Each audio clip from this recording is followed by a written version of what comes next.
Good day mga ka-Fixit! Ano nga bang dapat mauna? Clutch down or off gas first when changing gears? Isama na rin natin ang CISO method.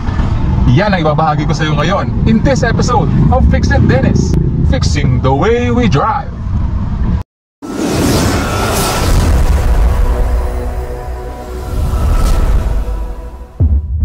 Okay mga ka-Fixit, marami-rami na rin ako nare-receive na tanong and request na gawin itong video na ito. So ano nga bang dapat mauna? Clutch down or off gas first when changing gears? No? Meron po tayong iba't ibang method na kung saan pwede natin i-perform kapag tayo ay nag-change ng gear. Pwede po yan off gas then clutch down first, or clutch down first and off gas, or the CISO method. So ipapakita ko yan lahat sa video na ito mga ka-Fixit. At ano ba ang advantage and disadvantage ng bawat method, and ano yung preferred kong method na ginagamit ko sa aking pagmamaneho. Okay, so stay tuned lang ka-Fixit. So lalabas lang ako sa kalsada na ito. First clutch all the way down, first gear. Okay, lalagay ko yung aking paa sa brake pedal and tatanggalin ko yung ating sasakyan sa pagkaka-handbrake. And ready na ako na mag-proceed. So signal ako ng pakaliwa and I will observe yung ating side mirror at pag wala nang masyadong paparating na sasakyan, gas up to 1000 RPM, then clutch to the biting point para umarangkada yung ating sasakyan and slowly papasok tayo sa linya. Okay? Be safe lang mga ka-Fixit palagi kapag papasok kayo sa linya galing sa pagkakaparada sa gilid ng kalsada. Okay? So nasa first gear ako ngayon. Dahan-dahan lang tayo dito dahil medyo malubak, hindi pa tayo mag-change gear to second. We're just maintaining a slow speed sa mga malulubak na kalsada. So clutch all the way down. First gear pa rin tayo. Signal ako pa kanan. Okay. So yung una kong ipe-perform na method mga ka-Fixit is clutch. Pagbigyan natin si Kuya, kanina pa siya. Hop. Okay, first gear, arangkada tayo. Ang una kong ipe-perform is yung off gas, then clutch down. Okay? So off gas, then clutch down, second gear. Yan. Gagawin ulit natin yan. Sandali lang, at wala pang buwelo yung ating makina. Okay, kakambyo ko into third gear. So off gas, clutch down, third gear. Then bagay ulit ng gas, clutch to the biting point, then clutch all the way up. Okay? So malamang sa malamang meron sa inyo mga ka-Fixit na sa mga nagmamaneho na gumagawa ng method na ito at ginagamit itong method na ito, no? Ang disadvantage lamang po ng method na ito kapag ka off gas then clutch down ang iyong ginamit. Okay? So ito pakita ko ulit sa iyo. Off gas, clutch down, second gear. Okay? Ang disadvantage itong method na to, kung malakas ang engine brake ng ating sasakyan, ang ginagamit nating sasakyan, doon ka magkakaproblema. Kasi syempre kung naka-engage pa yung particular gears ay yung transmission, and then tinanggal mo yung iyong paa sa accelerator pedal, gagana yung engine brake natin. At kung malakas yung engine brake ng iyong sasakyan, magkakaroon ka ng certain sensation na para bang mabibigla yung iyong katawan, mapapa-abande kang ganun. It's a very uncomfortable feeling, no? It's a very uncomfortable feeling para sa ating mga driver, lalong-lalo na sa ating pasahero. Okay mga ka-Fixit? So maswerte tayo kasi dito sa sasakyan na to, Mitsubishi Mirage 2014 model, hatchback, hindi po ganun kalakas yung engine braking nito. Siya nga pala yung engine brake ng sasakyan, mas lumalakas yan on lower gears. Okay? The lower the gear is engaged in the transmission, mas malakas po ang engine brake niyan. So be careful when using the engine brake. Okay? So nakita niyo yung ginawa ko, naka second gear ako, pero ni-neutral ko, binalik ko rin sa second gear, no? Kasi hindi pa ganun kabagal yung takbo natin para ilagay ko siya sa first gear. Okay mga ka-Fixit? Okay, so considering na hindi ganun kalakas yung engine brake na sasakyan na gamit ko, pwede mong gawin yon, yung off gas then clutch down when changing gear. Mapa upshift man yan or mapa downshift. Okay ka-Fixit? So gawin naman natin ngayon yung clutch down then off gas when changing gear. Okay? So I'm in second gear now. So medyo ibaboilo ko lang yung makina, no? Clutch down, off gas, third gear. Okay? So medyo bumabagal na konti yung takbo natin. Clutch down, off gas, balik natin ang second gear. Yan. So itong method naman na ito, nauuna po yung ating clutch all the way down, then saka natin nare-release yung ating gas all the way up bago tayo magpalit ng gear. Okay? So gawin ulit natin yan. Medyo ibubuelo ko lang yung ating sasakyan ha. Saka second gear ako ngayon. Unahan ko lang itong jeep na ito.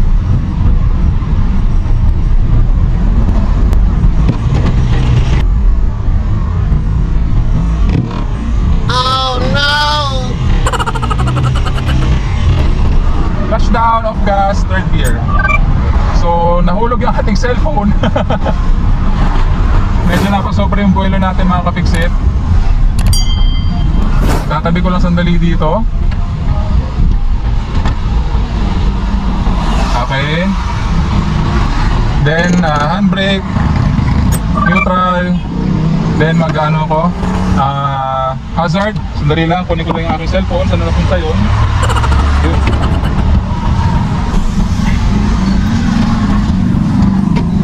Okay. So yan yung one of the distractions while driving na pwedeng mangyari sa'yo. Kaya kung sakaling mangyari sa'yo yun, nahulog yung cellphone mo or anything nahulog sa flooring or sa upuan ng iyong sasakyan, huwag mong i-attempt na kunin habang umaandar ka. Huminto ka muna on one side of the road, saka mo siya kunin. Kasi lubhan delikado yung yuyuko kang ganun habang nagmamaneho ka. Okay? So mag-seatbelt lamang ulit tayo.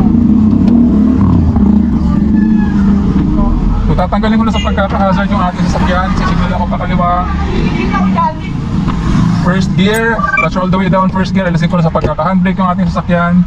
Titingnan ko kung clear na. At kung clear na, proceed na tayo. Okay. So clutch down, off gas, second gear. Okay? Clutch down, off gas, third gear. Okay? So yung disadvantage naman ng method na ito mga kapiksit, pansinin ninyo, kapag ka nagka-clutch down all the way down ako mga kapiksit at nagbibigay pa rin ako ng gas, tumataas yung ating RPM. So kaya nangyayari yun, wala po kasing pinupuntahan no, yung ating RPM dahil naka-disengage po yung ating transmission sa ating engine kapag naka-clutch all the way down tayo, kaya tumataas yung RPM. And sayang yung gas, no, nasasayang yung gas. Pwede mong gawin yon, yung method na yon, pero i-release mo yung gas, no? Hindi naman all the way up, i-release mo slightly, magbibigay ka lamang ng konting gas na lang pag ginagawa mo yung method na yon. Okay? So pwede yon mga ka-fixit, walang problema doon. Kung hindi ka naman masyadong sensitive sa iyong gas. Pero sa panahon ngayon, sa mahal ng gasolina, dapat tipirin natin yan and we take the most out of it mga kapiksit. Kaya hindi natin sasayangin yung gasolina. So yun yung tanging disadvantage ng method na yun, na nagbibigay ka pa rin ng gas kahit naka-clutch all the way down ka na. Okay mga kapiksit? So ang solution doon, sinabi ko na kanina, pwede mong i-release yung iyong clutch slightly, pero nagbibigay ka pa rin ng gas, pero at small amount na lamang. Okay? When you're doing that method, para hindi sayang yung gas mo. Okay mga kapiksit? Pero syempre, kapag kaya no, clutch all the way down, nakapagbigay ka pa ng gas and release the gas, then second gear. Yan. Okay mga kapiksit? Para slight na lamang yung binibigay mong gas at that moment. Okay? The third and final method, ito yung the seesaw method mga kapiksit. Alam niyo po yung laruan na seesaw, yung nilalaro natin ng mga kabataan natin, seesaw. Okay? Naalala nyo? Yan, iyan yung seesaw method, kung saan simultaneous kasabay ng pag-clutch all the way down mo, kasabay nun yung iyong pag-gas off gas, no? Pagtanggal mo na paaya sa iyong gasoline pedal or accelerator pedal. Which is, yun yung normaling ginagawa ko, clutch all the way down. Ayan. Kasabay nung pag-clutch all the way down natin yung pag-release natin sa accelerator pedal. Then saka tayo mag-change gear. Mapa-upshift man yan or downshift. Yan yung ginagawa kong method sa channel na ito whenever I'm changing gears mga kapiksit. And this method is the most preferred method ng karamihan ng mga driver. Kahit ako, as a driver mga kapiksit, ito yung nakasanayan ko and ito yung method na preferred method ko. Okay mga kapiksit? So ayan, 2.5 RPM, clutch all the way down, off gas. Okay mga kapiksit, so wala akong nakikitang disadvantage and wala akong nakikitang cons sa paggamit ng method na ito. Kasi when you're clutch all the way down and hindi ka na rin nagbibigay ng gas, the engine is disengaged with the transmission at walang nasasayang na gas dahil hindi ka na nagbibigay ng gas at that moment, no, mga ka-fix-it. So I ultimately prefer this method when changing gears, no? Upshift man yan or downshift. Ito, mag-change gear ulit ako. Clutch down, off gas, change gear. Di ba mga ka-fix-it? Kita nyo naman?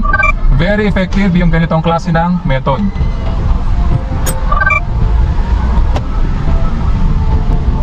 Liliko lamang ako dito. Pagbigyan natin si Kuyang Jeep dahil siya yung nauna na huminto at may mga tatawid. Signal tayo, clutch all the way down, first gear, gas, then clutch to the biting point para umarakad ang ating sasakyan. Seesaw method when changing gears. Yan. Magta-third gear ulit ako, seesaw method. Di ba mga ka-fix-it? At saka mas mabilis yung pag-change gear natin pag ganitong method yung ginagamit natin. Seesaw method, tandaan mo yan ka-fix-it. So nandito na tayo sa ating destination. Ayan, papasok ako dito sa grocery store na ito, mga ka-fix-it. So dito muna tayo kasi dahil mag-outro muna ako. Mga ka-fix-it, palagi nyo tatandaan na walang sino man ang pinanganak na magaling. Kailangan natin ng sapat na panahon at pagsasanay upang maging magaling tayo sa anumang bagay. Tandaan mo yan ka-fix-it, importante yan. For this episode shoutouts mga ka-fix-it, shoutout kay Ronel Say, shoutout kay Ray Astrolabio of Isuzu Saudi, shoutout kay Benedict De Los Santos, and shoutout kay CJ Tampos. On our next video mga ka-fix-it, doon ko na lang sasabihin yung iba pa nating mga shoutouts dahil medyo marami-rami na po tayo sa listahan. Okay mga ka-fix-it? So that concludes our episode for the day. I do hope na sana may natutunan ka sa video episode natin ngayong araw. So kung di ka pa subscriber ng channel ko, please consider subscribing. Please like, leave a comment, and share my videos para makatulong din po sa iba. Again, thank you for watching. Hanggang sa muli, paalam!